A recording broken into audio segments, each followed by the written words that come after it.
Eu, 34 anos, sumi da vida da minha noiva, de 33 anos, depois que ela pediu um relacionamento aberto temporário antes do casamento e depois me traiu quando eu disse não. Já reescrevi isso algumas vezes tentando encurtar, mas nossa história vai longe, desde que éramos crianças.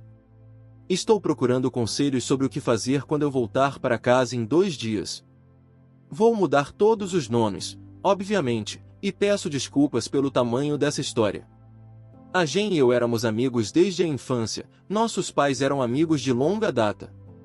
Crescemos juntos e começamos a namorar na adolescência.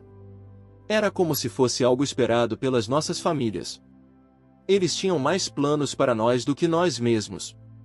Quando eu estava cursando o mestrado, tive que me mudar para outra cidade e a Jen continuou na nossa cidade natal, estudando enfermagem. Depois de 1 ano de relacionamento à distância, decidimos continuar sendo amigos e tirar a pressão do namoro.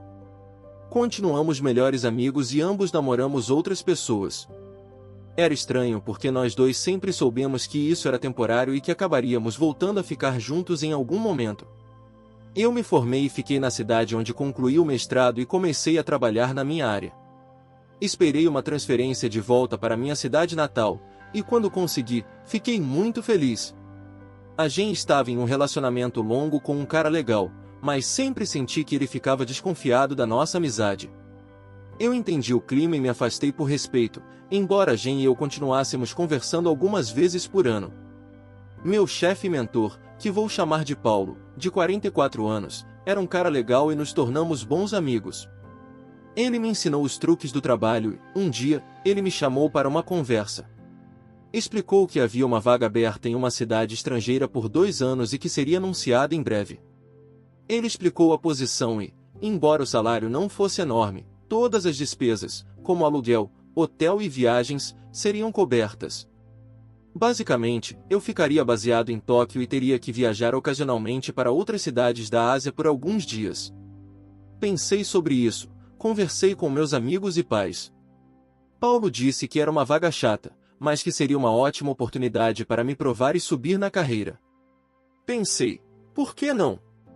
Eu poderia economizar a maior parte do meu salário e ganhar uma experiência valiosa. Paulo disse que falaria com o chefe e, se eu quisesse a vaga, ele me recomendaria. Ele explicou que tinha feito algo semelhante anos atrás e isso ajudou na sua carreira. Então, lá fui eu. O primeiro ano foi horrível, me acostumando com a cultura e as regras sociais, não só no Japão, mas também nos outros países que eu visitava a trabalho. Algo que me surpreendeu foi como as mulheres eram acessíveis em todos os lugares que eu ia, elas adoravam estrangeiros. Tive várias amigas com benefícios e deixava claro que não estava interessado em algo de longo prazo ou casamento, já que minha estadia era temporária. Acabei ficando por mais 2 anos. O Paulo me visitava algumas vezes por ano, de férias ou para supervisionar o trabalho, e admito que tivemos alguns momentos de diversão em algumas cidades, como a cidade de Nigéris, nas Filipinas, entre outras. Quando o contrato acabou, voltei para casa e coloquei um bom adiantamento em uma casa nos arredores da cidade. Depois de morar em uma cidade de 37 milhões de habitantes, eu precisava de um espaço. Estava em casa há 1 mês, enquanto visitava meus pais, a Jen estava lá. Ela havia terminado com o namorado 1 ano antes e começamos a conversar mais seriamente, embora sempre tivéssemos mantido contato ao longo dos anos. Começamos a namorar novamente. Me segurei para não transar com ela, por mais que quisesse, porque estava com medo do que poderia acontecer. Eu havia desenvolvido uma espécie de vício em ter várias parceiras enquanto estava na Ásia e estava tentando controlar esse desejo antes de ficar sério com a Jen. Quero dizer, todo mundo, inclusive a Jen, sabia que eu tinha namorado outras pessoas, mas nas redes sociais havia fotos esporádicas de mim com diferentes mulheres. Minha mãe me chamava de galinha algumas vezes, e para ser honesto, isso doía um pouco. Agora é quando as coisas começam a desmoronar. A Jen e eu dormimos juntos, e por falta de uma palavra melhor, ela ficou muito surpresa. Ela disse que eu estava diferente, que nunca havia sido assim antes. Ela quis dizer que eu tinha ganhado muita experiência, para colocar de forma educada. Ela me fez algumas perguntas e eu admito que não fui 100% honesto. Não contei o número exato de parceiras porque, mesmo se eu dividisse por 3, seria assustador. Eu não tinha dúvidas de que eu era e poderia ser fiel a ela, mas a semente que eu plantei sem querer naquela noite criaria alguns problemas sérios mais tarde. Agora, claro, nossas famílias estavam eufóricas por estarmos juntos novamente. Sempre foi para ser assim. Estávamos indo muito bem. Depois de falar com os pais dela, eu a pedi em casamento. Ela se mudou para minha casa e tudo estava ótimo. Havia algumas coisas que eu achava que eram sinais de alerta, como ela perguntar se eu estava feliz com ela. Avançando para dezembro de 2019, o casamento estava planejado para junho de 2020. E todos nós sabemos como foi 2020, não é? O Natal foi ótimo, e próximo ao Ano Novo, tivemos o primeiro grande problema. Eu estava sentado fazendo alguns trabalhos no computador, e a Jen e sua prima, Tammy, 32 anos, estavam olhando algumas coisas do casamento. Também conhecia a Tammy desde que éramos crianças, e éramos bem próximos. A Jen me pediu para conversar, e a Tammy foi para a sala e se sentou no sofá. Eu queria sentar à mesa para conversar com a Jen. Ela começou dizendo para eu não interromper ou surtar, porque ela queria falar sobre algo. Então, ela explicou a nossa diferença no quarto e disse que acreditava que eu não ficaria satisfeito com ela, que eventualmente eu trairia, e que ela não queria que nossos futuros filhos e relacionamento fossem destruídos se eu cometesse uma traição. Então, lá estava eu, pensando, ótimo, vou levar um pé na bunda. E justo quando eu estava pensando que não podia piorar, ouvi a voz daquele cara dos infomerciais na minha cabeça, mas espere, tem mais. A Jen me perguntou se eu estaria disposto a abrir o relacionamento para que ela pudesse ganhar mais experiência e isso a ajudaria a se sentir menos insegura. Ela afirmou que eu não deveria me preocupar, pois eu era o único homem que ela amava, e é por isso que nenhum dos outros relacionamentos dela havia levado ao casamento. Eu até concordei com esse ponto, porque eu também senti o mesmo. Agora, claro, pensei que era uma piada e que ela não estava falando sério. Isso não poderia estar acontecendo, certo? Já que isso foi há mais de 1 ano e meio, tentarei recordar os principais pontos da conversa. Ela disse que só estaria com pessoas aleatórias, nunca com alguém que conhecêssemos ou com quem trabalhássemos. Não aconteceria com a mesma pessoa 2 vezes, e não haveria conexão emocional. Eu fiquei tipo, o que é isso? Quando percebi que ela não estava brincando, perdi o fôlego. Não achava que era possível o coração pular uma batida e ir parar na garganta. Não sou uma pessoa agressiva ou violenta, mas naquele momento, eu estava gritando. Comecei a entender por que a Tammy ficou por perto. Eu gritei, Tammy, foi você que colocou isso na cabeça dela? A Tammy disse que estava apenas ali para apoiar a Jen. Nossa, muito obrigado. Então, a Jen disse que eu estava livre para fazer o que quisesse, seguindo as mesmas regras. E eu disse que não. Eu estava tão furioso naquele ponto e, mesmo escrevendo isso agora, sinto raiva. Então, eu disse, eu não quero aventuras de uma noite, eu só quero uma pessoa. Ela perguntou, quem? Eu olhei para a Tammy, mas não diretamente nos olhos, e disse, eu quero transar com a Tammy. Agora consegui uma reação da Jen.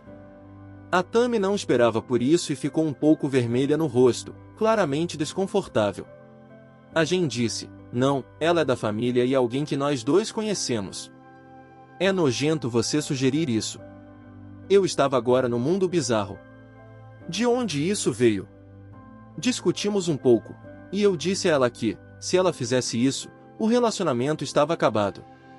Eu era completamente contra isso e disse que a amava, que podíamos resolver tudo juntos, mas não isso. Saí furioso, peguei meu travesseiro e fui para o quarto de hóspedes.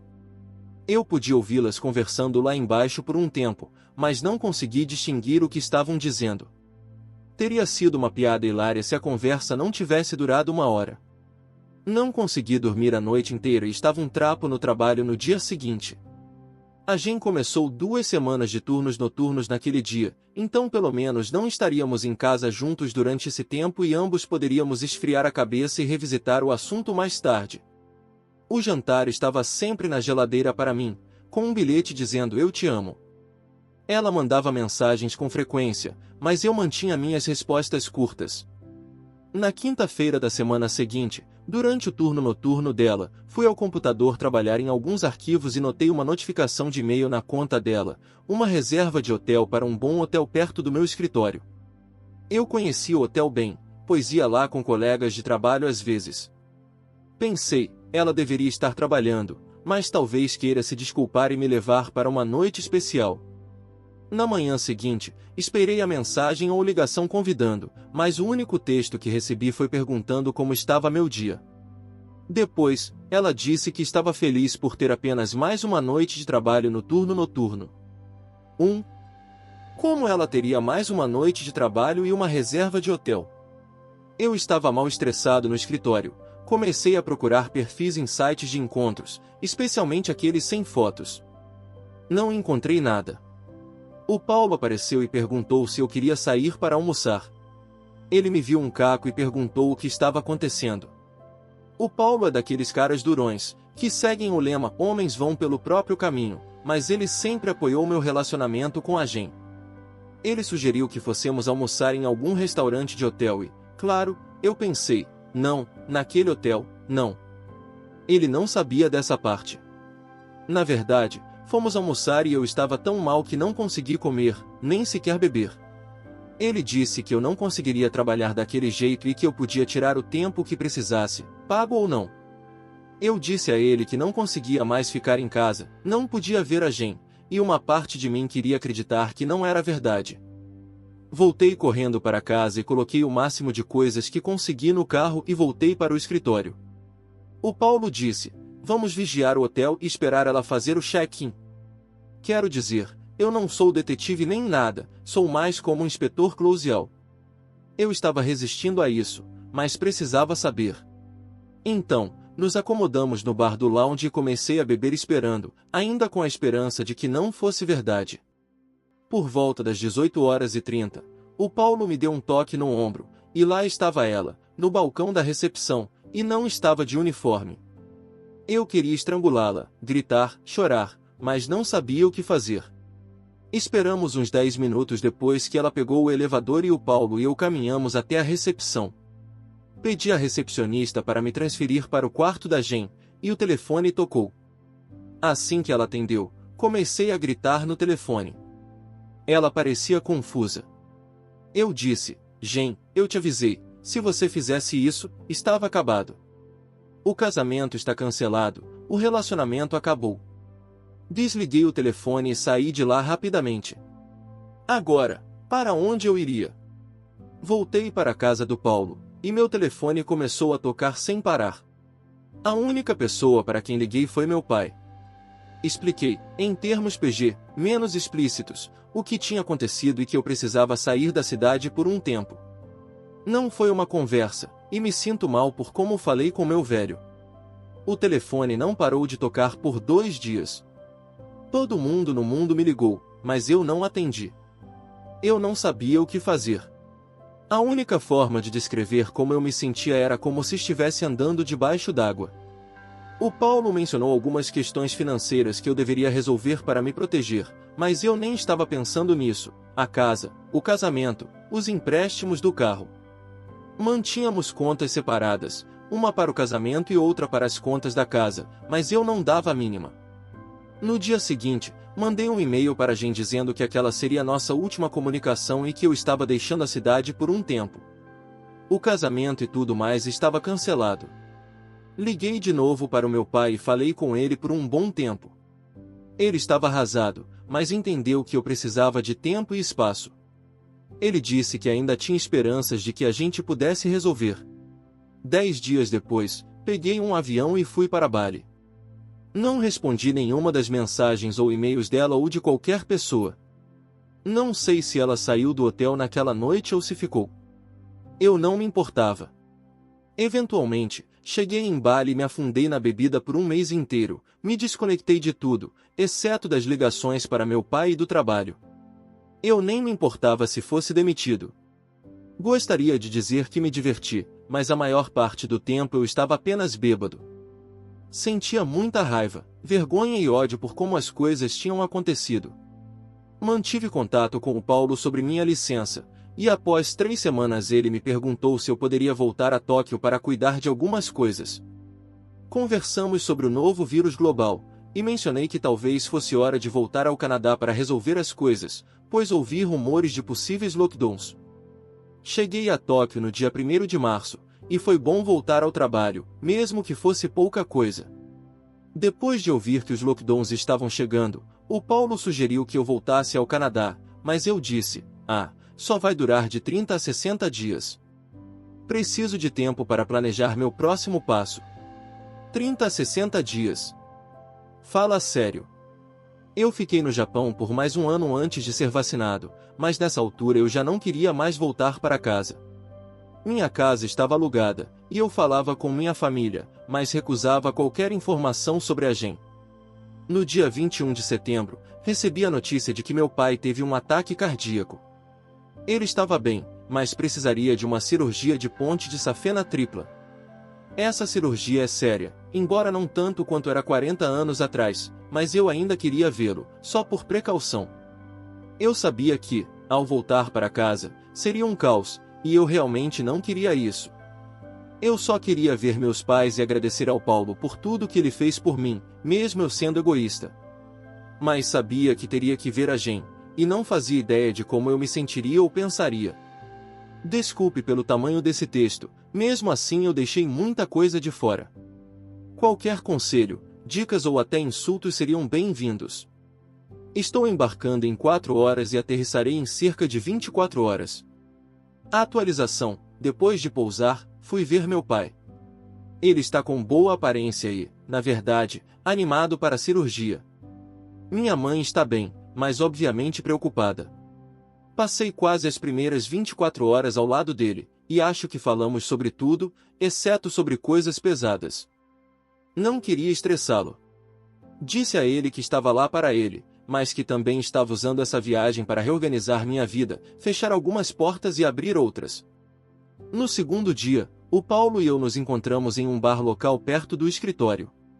Ele já estava bebendo antes mesmo de eu chegar. Conversamos sobre várias coisas, desde o estado de saúde do meu pai até o trabalho, e ele me perguntou se eu tinha tido algum contato com a GEM, ao que eu respondi que não. Então ele me informou que o chefe, que vou chamar de o velho, queria me ver, mas que, considerando a situação do meu pai, isso poderia esperar.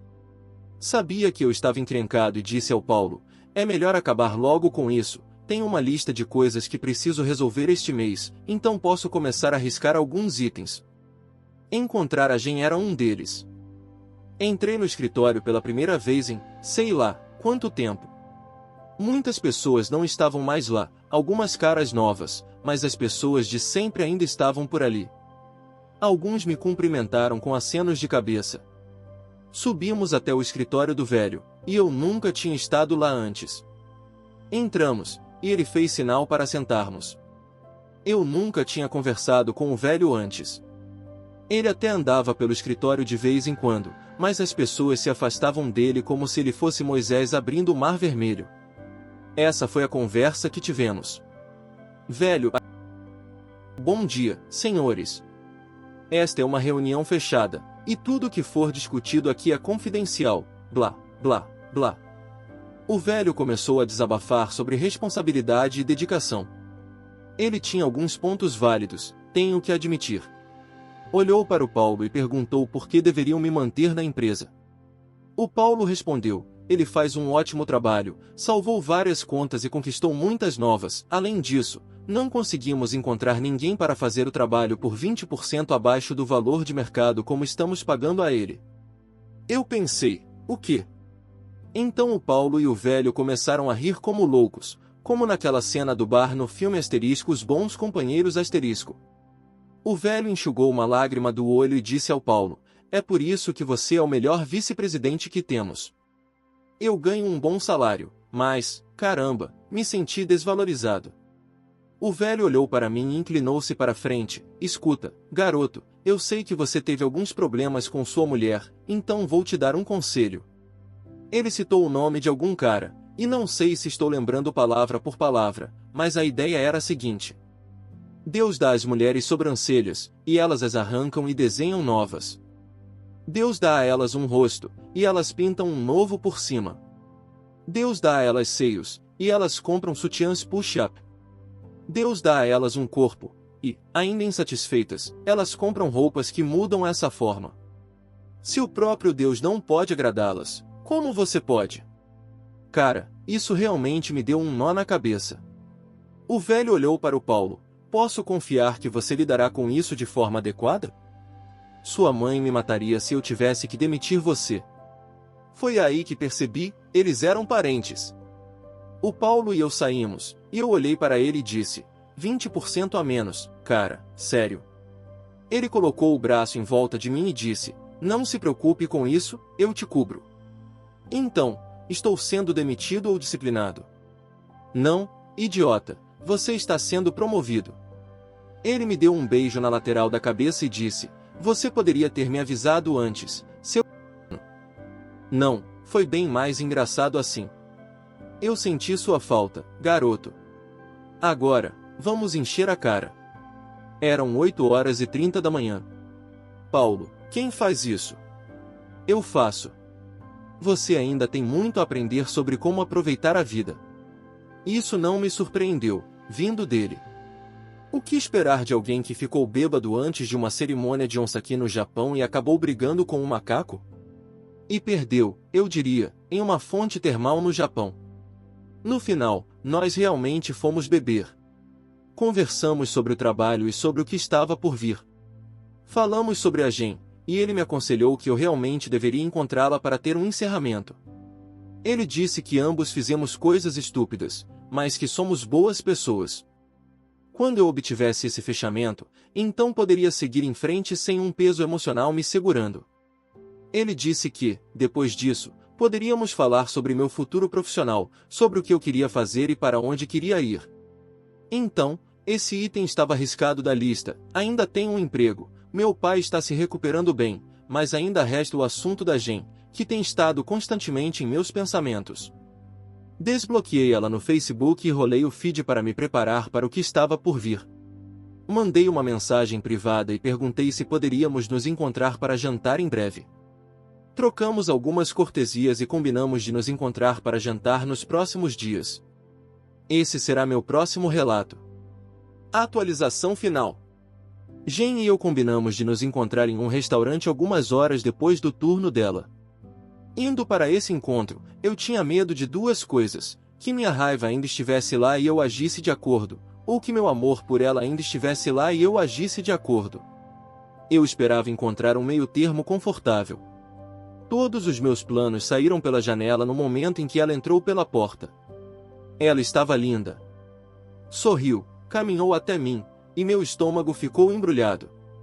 Eu não estava tão nervoso nem quando perdemos nossa virgindade juntos. Compartilhamos um abraço curto e estranho, e eu pude sentir o cheiro do meu perfume favorito nela.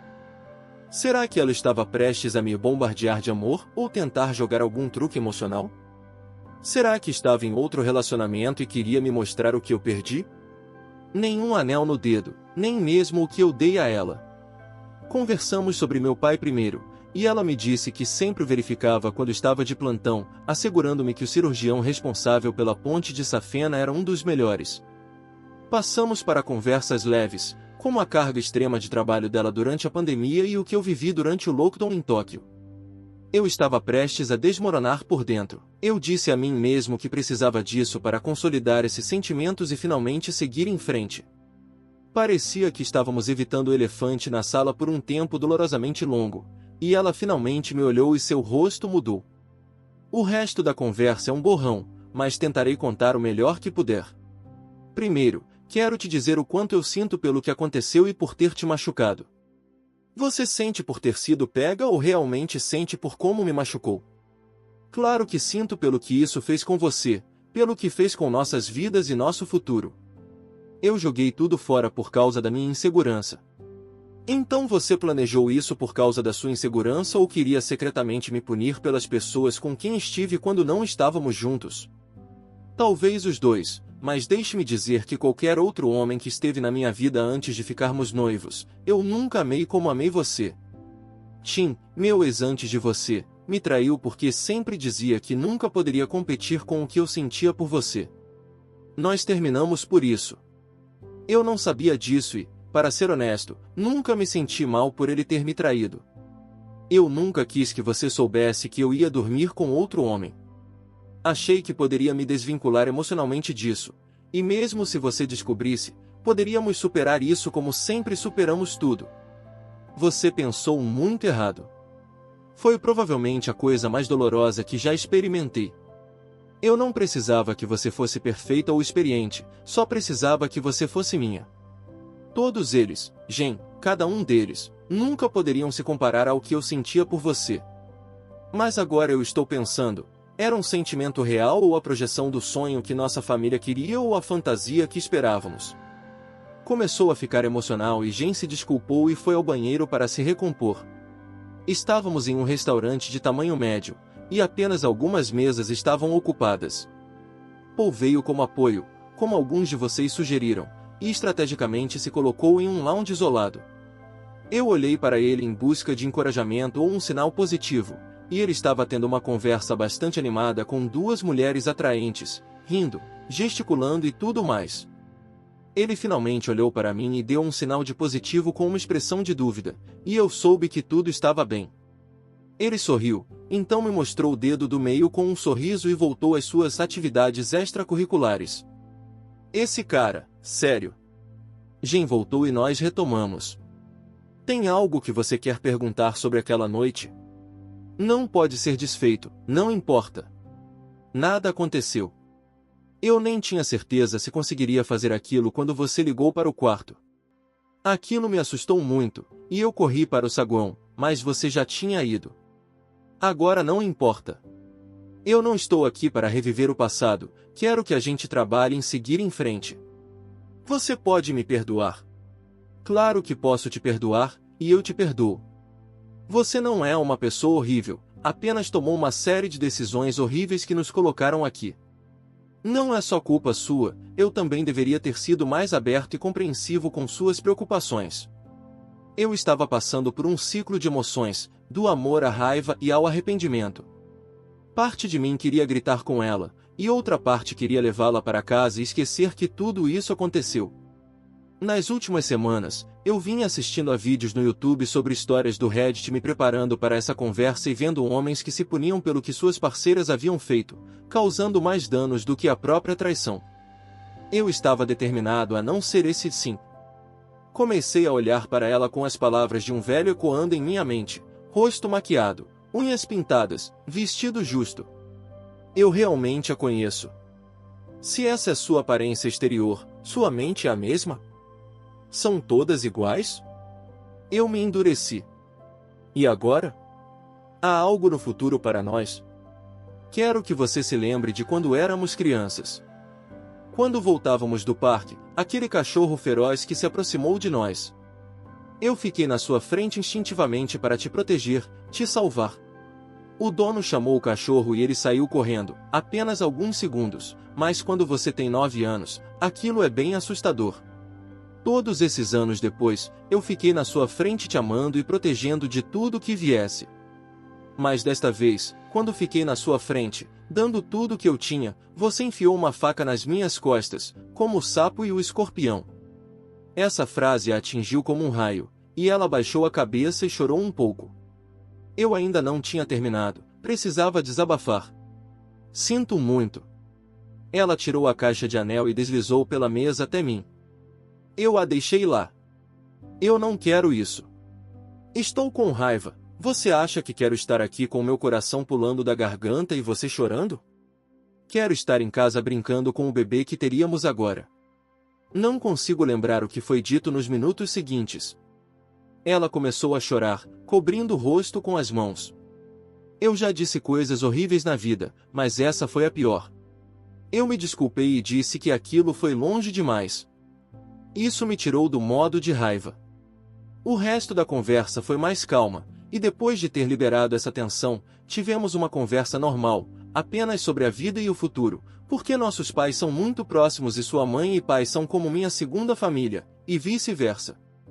Falamos sobre como poderíamos coexistir nesse mundo como amigos.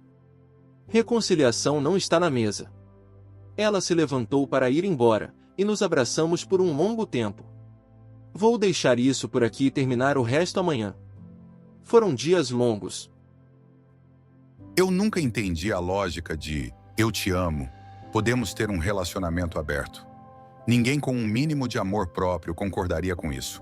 Um dos leitores desta história também pensa assim, e compartilhou a sua história nos comentários dizendo: 6 meses antes do meu casamento, minha ex disse que deveríamos ter uma última aventura antes de nos casarmos. Eu disse que não, por isso estou me casando com você. Quando voltei do trabalho fora da cidade, ela me disse que teve a aventura dela e que eu poderia ter a minha, enquanto eu tirava meus sapatos. Eu simplesmente reabri a porta, disse para ela sair e falei para trazer os pais ou a polícia para pegar suas coisas. Compartilhe também nos comentários se algo do tipo já aconteceu com você ou algum conhecido. Obrigado por assistir até aqui. Considere se inscrever no canal como forma de apoio. Te espero no próximo vídeo.